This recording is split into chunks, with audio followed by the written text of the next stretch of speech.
ჩემ მარის კიდე ქონდა კომპიუტერი. გახდა ცუდად. და წამლის ფული რა არ მქონდა, ავდექი და გავყიდე.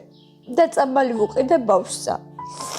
აიკანუში და ბავშვები შეიძლება ითქვას სოციალური დახმარებით არსებობენ. დედას ფარისებრი ჯირკვლის პრობლემები აქვს. ანალიზების გაკეთებისა და მკურნალობის საშუალება არ აქვს. ქალი ყველის საწარმოში მუშაობს. მისი ხელფასი სურსათისთვის ძლივს ყოფნით. ოჯახი 400 ლარს ბინის ქირაში იხდის, რომელშიც ფანჯრები გატეხილია და წვიმის დროს ჭერიდან წყალი ნაკადულივით ჩამოდის, მაგრამ სხვა წასასვლელი არ სადაქვთ. დახმარების დაგვიანება არ შეიძლება. პირველ რიგში წამლები არის საჭირო. საბრალო დედა ცხოვრება რომ შევუმსუბუქოთ, საჭიროა სარეცხი მანქანა შევუძინოთ, წყლის გამათბობელი, ასევე საწოლები და ტანსაცმლის კარადა. ბავშვებისთვის ტანსაცმელი, ფეხსაცმელი და ყველაფერი სკოლისთვის. მეგობრებო, ამ წესიერ, კარგ, კეთილ ოჯახს ჩვენ გარდა სხვა დამხმარე არავინ ხავს. ფონდში ჩვენ გვჯერა, რომ თქვენ ისინი გჭირდებათ.